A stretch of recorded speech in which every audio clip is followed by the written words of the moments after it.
आपको पता है 2 अक्टूबर 2022 से जन स्वराज अभियान के तहत गांधी भितिहरवा आश्रम पश्चिम चंपारण से जो पदयात्रा हम लोगों ने शुरू की है उसको करीब करीब अभी 18 महीने 10 दिन हो गए।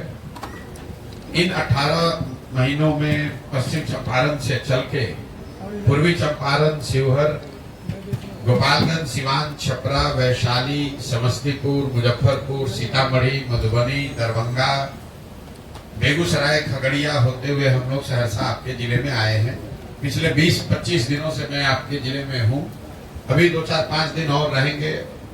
कोई बहुत अगर परेशानी की वजह से पदयात्रा रुकी नहीं तो 16 तारीख तक मेरा अभी यहाँ प्रोग्राम है आपके जिले में रहने का। इस पदयात्रा के दौरान जो हम लोग के अनुभव रहे, जो इसका उद्देश्य है, जो आपके जिले में देखा, इस पर एक छोटा सा आपको टिप्पणी करूंगा। उसके बाद आप जो भी सवाल चाहें इस पदयात्रा के नजरिए से या देश और राज्य के राजनीतिक परिदृश्य में जो सवाल जवाब आप करना चाहते हैं वो कर सकते हैं।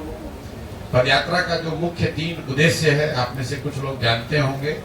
पहला उद्देश्य ये है कि मेरे 20 वर्ष की अपनी सामाजिक राजनीतिक जो समझ है उसके आधार पर मेरी अपनी सोच है कि बिहार में जो गरीबी, पिछड़ापन, बदहाली है, इससे अगर निकलना है तो राजनीतिक स्तर से ज्यादा आगे बढ़कर समाज के स्तर पर प्रयास करने की जरूरत है। ऐसा इसलिए कि यहाँ पर जो लोग रहते हैं उनको अपनी समस्याओं के बारे में, उनके बच्चों के लिए शिक्षा नहीं है, रोजगार नहीं है, भ्रष्टाचार है, सड़क नहीं है, ये सारी बातें लोगों को पता है। किसी नेता, पत्रकार या राजनीतिक टिप्पणी करने वाले की जरूरत नहीं है। लोगों को मालूम है कि उनकी समस्या क्या है।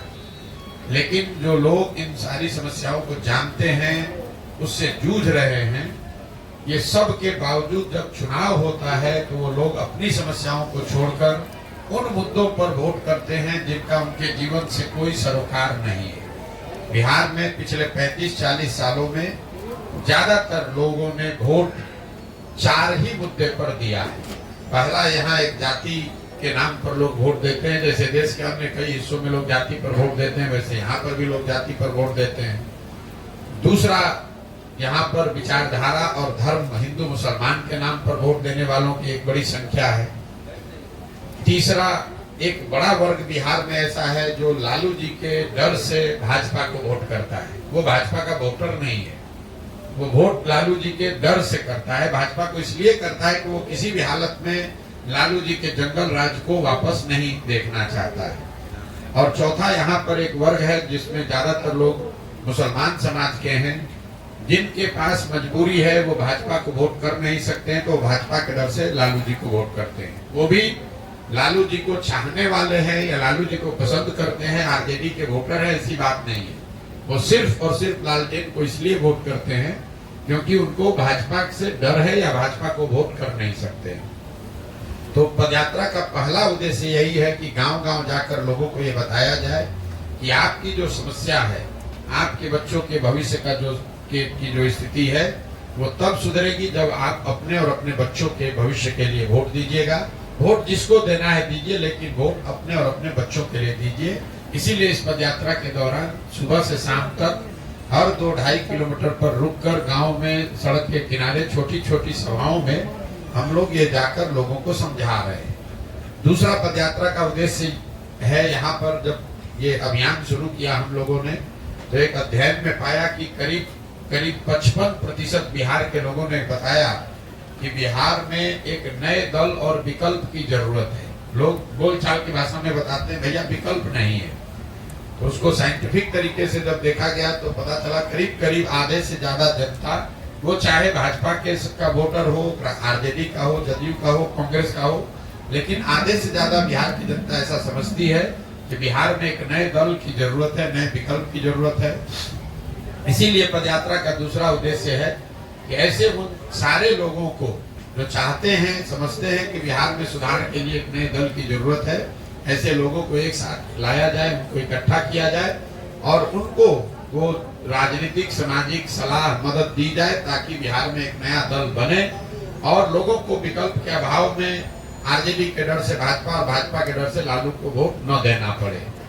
तीसरा पदयात्रा का उद्देश्य ये है कि अगर बिहार के लोग इस बात को समझ लें कि उनको अपने और अपने बच्चों के लिए वोट करना है, उनके सामने एक सही बेहतर विकल्प दल नया बन भी जाए तो भी बिहार का विकास तब तक नहीं हो सकता है जब तक यहाँ के स्थानीय समस्याओं के बारे में उनको सुलझाने के लिए कोई योजना न हो।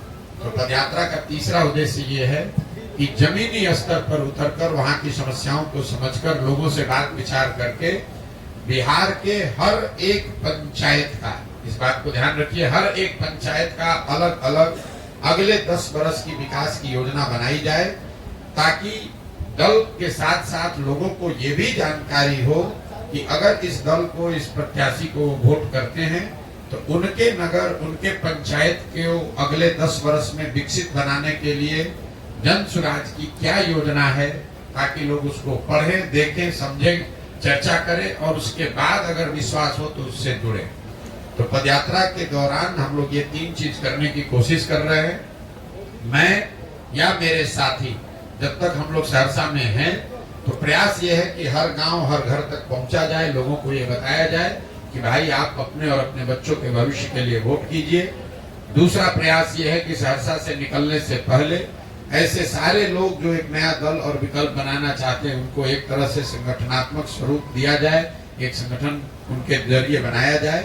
और तीसरा, सहरसा के हर नगर, हर पंचायत क्षेत्र के अगले 10 वर्ष के विकास की योजना बनाई जाए। इन 3 उद्देश्यों को लेकर चले हैं और अभी तक जो हमने देखा, समझा, अनुभव किया, उस पर जो आप सवाल करना चाहते हैं वो आप सवाल कर सकते हैं। बहुत बहुत धन्यवाद।